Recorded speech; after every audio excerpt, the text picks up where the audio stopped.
Hello guys, welcome back. Now we'll type a simple Java code. Now this code, the main aim for this code will be to print hello, right? Now when you say we want to print hello, so now we can see we have an output called as print hello. But what we need is we don't want to type every time hello hello hello. What we need is when you run a code, when you run a software, that output the software should give you is hello.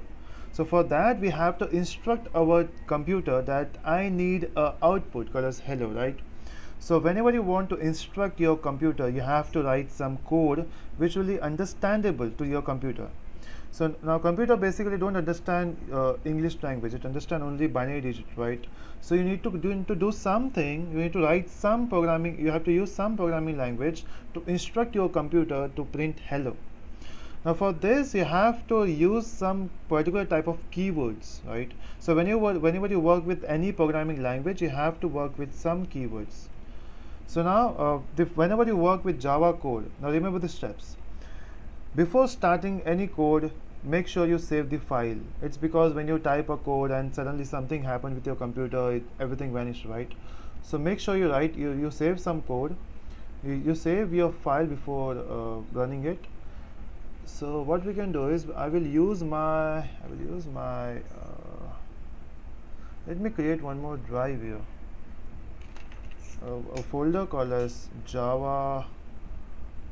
I already have a folder. Let's name it as Java tips. Okay, and in this folder I will name this file as first code.java.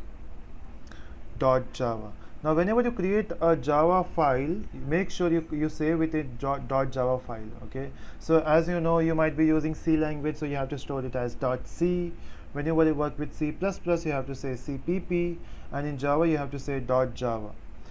Now this is your file, right? So we have already saved it. So whenever you want to type this code, now what we need to do is we need to just print hello, right?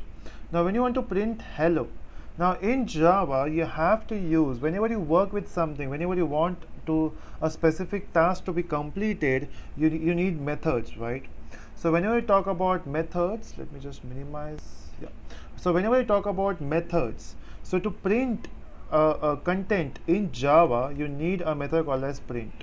So print is a method, okay, and we want to print hello, right? Now hello is a string. String means it's like a normal string literal, so it's not a keyword. So since it's not a keyword, you have to save it in, or you have to quote it in double quotes. So now we have to print, right? Now Java is a purely object oriented language, and whenever you want to say you want to print something, you need method, right? And this method belongs to some object. Now you will not find methods, in global space. You will find methods in particular object. So the object where we will find print is called as out object. Now in out object you have a print method. Now this out object is a inbuilt method, which is we can say it's pre-built object. So it is saved in a class called as system. So system is a class in which you have a object called as out. In this out object you have a method called as print. So print, we are printing hello. Now that's right? We have done with our task. But let's suppose when you compile this code, after compilation you have to run a code, right? When you run this code, your code will run on JVM. And when you talk about JVM always accept Java application. And whenever you talk about JVM, it will ask you for the function or a method. The default method it will ask you for is called as main method. So whenever you talk about execution of a code on JVM, it needs a main method. It means you have to enclose this statement in a main method. Now when you talk about main method, you have to specify main. Now as you know, main will do some work for us, right? Whenever we talk about methods are there to work, and it will give you some output. Now main says I will do your work, but I want some parameters. So it will ask you for a string array. Not exactly array means we will see in subsequent tutorials, but time being, main method will ask you for a string array. Now since all methods will return something and this main method will return a null value, so we have to say void. Okay, now whenever we talk about Java language, you have to work with objects, right? Now in object oriented programming, methods are of two types. First method type is static method, second is non-static method.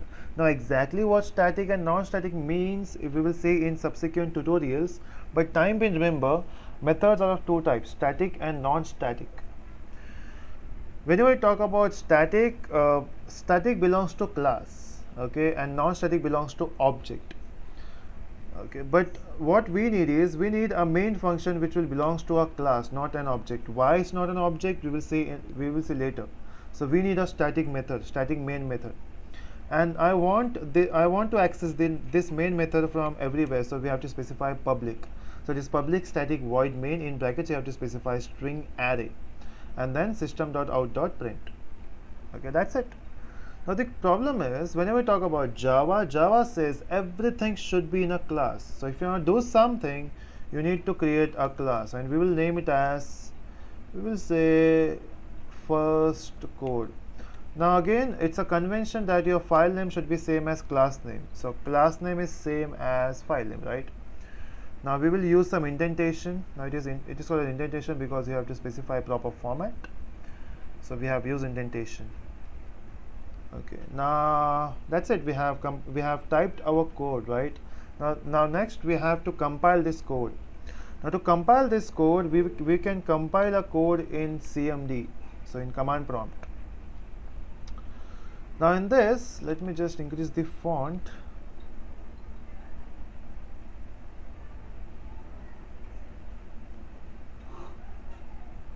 Okay.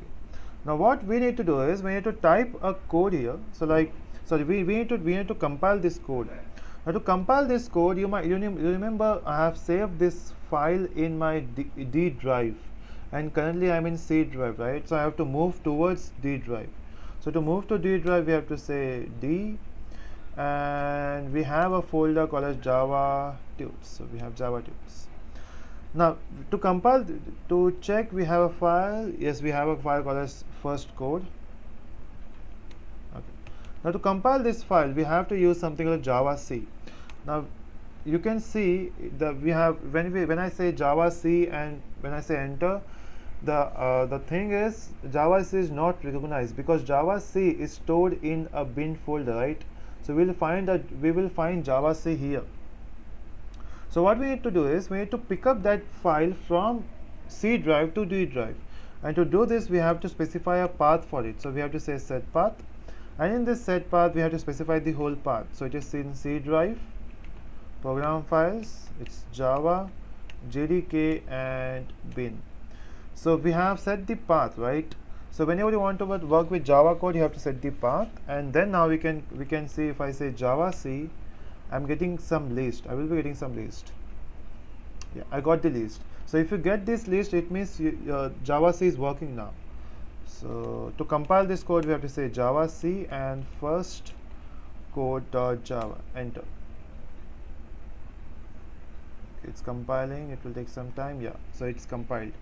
Now to run this code, what we do is we have to say Java.